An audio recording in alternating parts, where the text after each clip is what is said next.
This is KGW News at noon.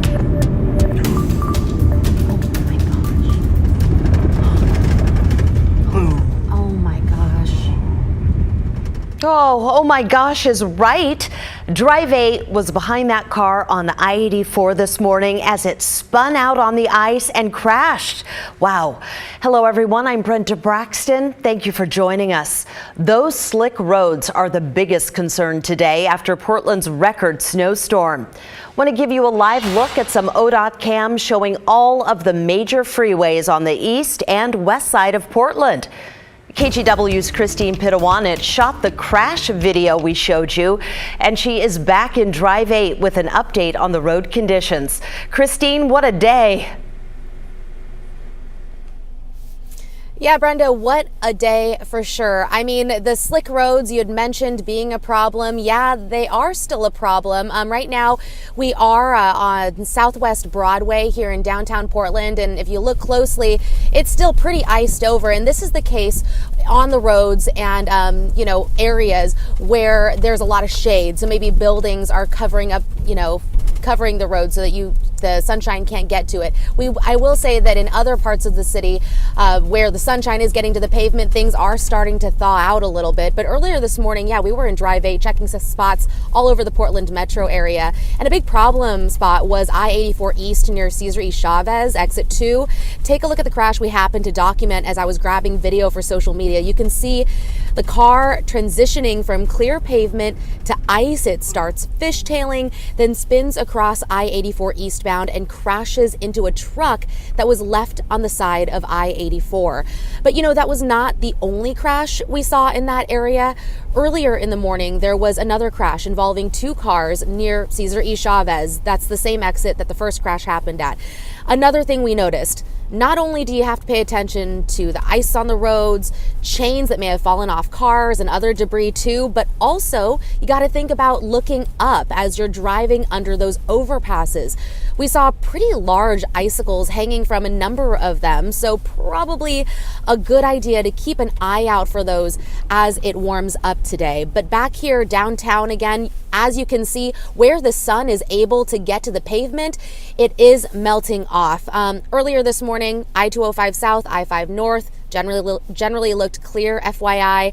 Highway 26 Fremont Bridge had some slick spots at that point, but the takeaway here is that there are variable conditions out there. And tonight, with temperatures in the probable teens and 20s, you can expect that these roads are going to ice back over. But Rod, you can see the conditions out here right now. The sunshine is out and it's definitely melting some of this stuff. So what's it looking like?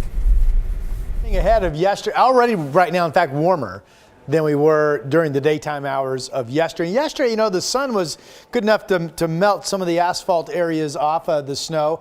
Right now we're at 33. We never made it above freezing yesterday. So certainly on I-5, I've been watching, and that roadway just looks wet. Traffic's been moving in downtown from this vantage point well all morning, so that's good news. I do want to show you what the numbers were earlier this morning because some of them were records. Portland got down to 25, not quite as cold due to the east wind keeping the temperature up as we thought we might, but still 25 ties the record low for today's date. It was 16 out in Hillsborough. Scappoose actually dipped, to 14. That was the coldest number in the metro area. It was also in the 20s over at the coast. Anyway, for the remainder of today, the story is above freezing. How about that? We could go as warm as 38 degrees. We'll at least get up into the mid 30s, but it will quickly be freezing again this evening. And coming up, on the one hand, our snowstorm is now down hitting California. What could be our next chance of incoming snow is up here.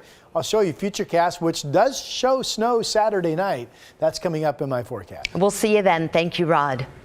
Today, Portland's mayor and other local leaders are asking for volunteers to help staff warming shelters. The city will be keeping all 6 of its warming shelters open during the day today and overnight. They need volunteers to get people settled and into services. We're looking for anyone out in the community who is available to come forward, sign up for a shift, and spread the word and help us fill this critical need. We have a link for folks to sign up on our Care for When It's Cold page, which is found at moltco.us/cold. That's So shelters were at 96% capacity last night. Here are the 6 in our area. They are open today and then overnight. The Lloyd Center will also be open, but only during the day. No one will be turned away, and you can call 211 if you need help getting to a shelter. Well, it's been a couple days since our surprise storm, but scores of abandoned cars are still sitting on city streets and on the shoulder of interstate freeways. If you're one of those drivers who walked away, KGW's Alma McCarty answers the question, now what? Stranded and stuck with no easy way out, many Portland drivers decided the best course of action would be to abandon their cars Wednesday night. Pretty frustrating because, nobody knew that it was going to snow this much. I had to stop at the red light behind cars and I couldn't keep moving. And if I couldn't keep moving, then I was stuck. I needed the momentum. By Thursday afternoon, crews were in full swing to address the icy streets. Commissioner Minx Maps explains. We've been out all day. We have plowed about a third of the city, plowed or treated about a third of the city. We still got more work to do, but we're making incredible progress. I'll tell you, one of the real challenges for us right now are the cars that have been left about in the streets. So we've been waiting to get those vehicles off the road. PBOT leaders announced Thursday people who left their vehicles parked legally at meters and other public parking spots will not need to worry about overstaying time limits until midday Saturday. Plus, the Bureau will waive parking citations for illegally parked cars. If you've abandoned your car in a dangerous place, I encourage you to do everything you can to move it to a safer space. However, if your car does get towed before you can get back to it, what do you do?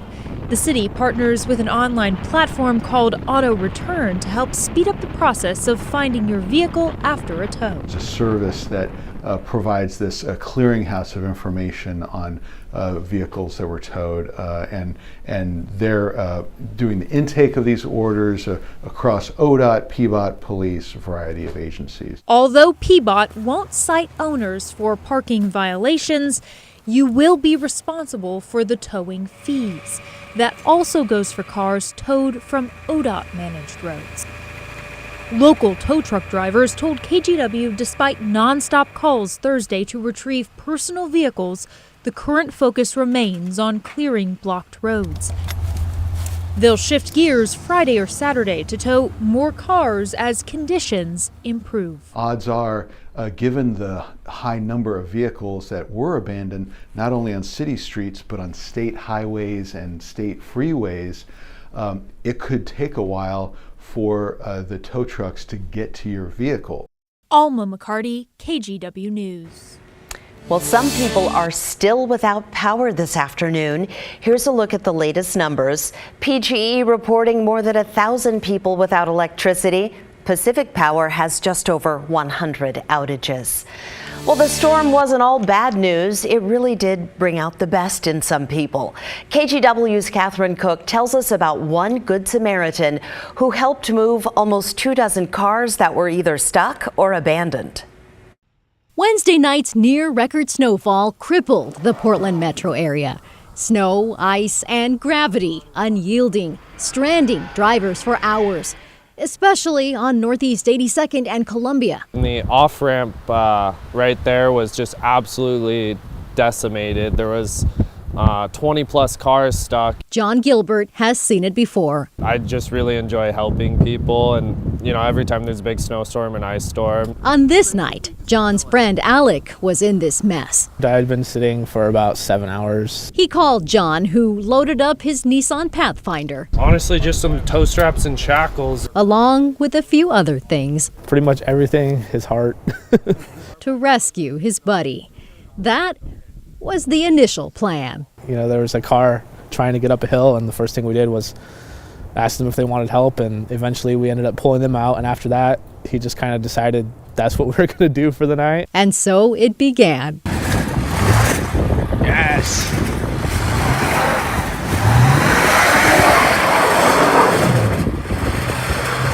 Yes!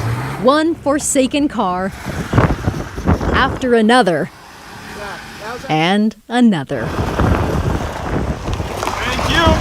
Everyone was so thankful, you know, people got kids at home and everything. You could tell he was enjoying himself, just making everyone happy and just helping. He's always been like that, so known him pretty much my whole life. We were out there till 6 a.m., but we got that whole off-ramp cleared. All clear except for one. We put in a valiant effort on it. This semi-truck carrying 6 tons of freight. Just the weight of those big rigs, you know, and 2-3 inches of ice. At the wheel, a woman named Mary. I'm glad you're letting people know that people like John exist out there. She's grateful that John even tried. What a guy. That's what we're here to do, right? Help each other out. And sometimes in society it feels like we've forgotten that. John helps you remember that. On a night so many would rather forget. Consider it a success. In Northeast Portland, Catherine Cook, KGW News. Wonderful story.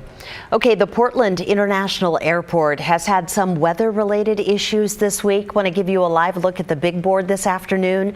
According to FlightAware, there are 44 canceled flights to and from PDX and 63 delays.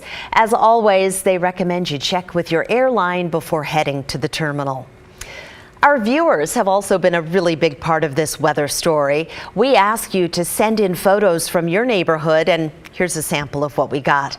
This is the kneeling angel statue at the grotto here in Portland. Our thanks to Leo Hamber for that shot.